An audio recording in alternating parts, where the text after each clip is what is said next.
This is Optimal Relationships Daily, episode 2198, Foolproof Strategies for Getting Kids to Talk, Part 2, by Dr. Laura Markham of peacefulparenthappykids.com. Hello, everybody. I'm Greg Audino, and welcome to ORD, where I share articles about relationship building with you each and every day. And this time, we'll actually be following up the longer read we began yesterday, so be sure to listen to yesterday's episode first if you haven't already. But if you're all caught up, then let's jump right back in and hear the rest as we optimize your life. Foolproof Strategies for Getting Kids to Talk, Part 2, by Dr. Laura Markham of peacefulparenthappykids.com. Number 6. If you don't get the response you want to your overtures towards your kids, step back and watch how you initiate. Are you inviting a positive response? Kids have a lot on their minds, from the history test to the soccer tryouts to the newest computer game. Not to mention that by the time they're tweens, they are swamped with hormones and checking themselves out in every mirror they pass. Parents can be dismally low on their list, but that's actually a good sign. They can take us for granted because they know we're there for them. So find ways to get in their face in a friendly, inoffensive way. It's fine to demand and expect connection. You have a right to a relationship with your child, but you're more likely to find the response you want if you can help your child remember why she likes you.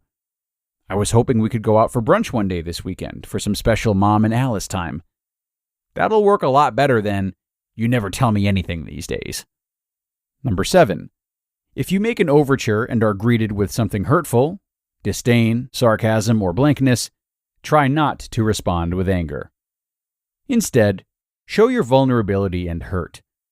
Say ouch and turn away before you give in to the temptation to lash out.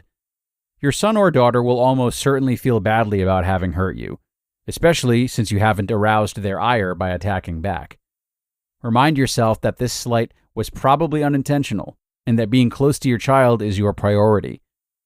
Later, when you aren't upset, use a light touch to tell your child how much you wanted to connect and how hurt you were. Your child will probably apologize and learn something about relating civilly. If not, it's an indication that your relationship needs some repair work and that a heart-to-heart is in order. Reaffirm how much you love your child and want to be close, as well as your commitment to a home where everyone treats each other with respect. Then ask what he or she thinks is getting in the way of a loving relationship between you. Number 8. Stay available. Most kids don't keep an agenda and bring things up at a scheduled meeting, and nothing makes them clam up faster than pressing them to talk. Kids talk when something is up for them, particularly if you've proven yourself to be a good listener, but not overly attached to their opening up to you. If you act like the information they have is a gem you need, they often won't be able to resist that power and will become even more tight-fisted about sharing. Young kids usually talk with no hesitancy. Some time-honored strategies include asking questions while in the car or while they do their art or build things. Picking up a crayon or a block yourself creates more connection and more likelihood that they will share their thoughts. With older kids, whether they'll talk to you depends on your overall relationship. If it's close, then they won't need to worry about whether to trust you with delicate information, and they won't need to seize a rare chance for power in the relationship by withholding info.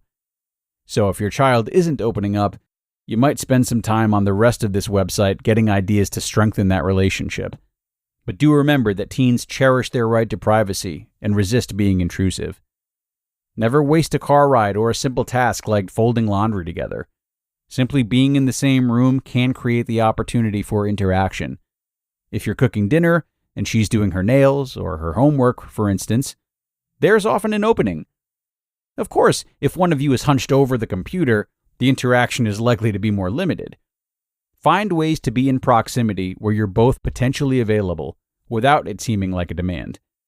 Slating your availability is helpful, even with teens. I'll be in the kitchen making dinner if you want me. Or, I have to run to the grocery store, but don't hesitate to call my phone if you need me. But the most important part of staying available is a state of mind. Your child will sense your emotional availability. Number 9. Use indirect communication. Kids often open up more in the car, on a walk, or in the dark. all times when eye contact is limited. Remember that these are great times to get kids talking. Another opportunity for indirect communication is when their friends are over or in your car. Just keep your mouth shut and listen. Your kid knows you're there, of course, but often is more willing to talk than if you were speaking directly. And number 10, listen. This is, of course, the single most important part of helping kids open up. Don't talk, listen. Reflect back what they're saying so they know you understand, and then be quiet so that they can talk more. If they don't keep talking, you can ask another question, but keep your tone companionable, not interrogatory. You just listened to part 2 of the post titled Foolproof Strategies for Getting Kids to Talk by Dr. Laura Markham of peacefulparenthappykids.com. And I'll be back in just a sec with my comments. All right, and thank you to Dr. Laura for this great article, which we have now heard in its entirety. I liked that this back half of it touched a bit on the tendency we might have to let our egos get in the way, maybe responding or initiating with some friction. Obviously, as she noted, it's great to get ahead of that, but in the times that you can't remember that, know that there isn't any shame in apologizing to your children. In fact, sometimes it's your own vulnerability and accountability that gets kids to open up more. Oftentimes, kids can be overwhelmed by parents who are regularly modeling and encouraging good behavior, because it can sometimes seem as though there's no room for error, especially if they don't see you making any mistakes. So remember that for kids and adults alike, taking ownership of the mistakes we make can be a wonderful driving force for creating connection. Obviously, making mistakes intentionally might not be the most useful of tactics if that's where your mind is going, but you can always try to make amends for an honest slip-up. And with that, we've reached the end for today, everybody, and the end of a great week here on ORD. Thank you so much for staying with us today and every day, and be sure to tune in again over the weekend for more great relationship content. That's where your optimal life awaits.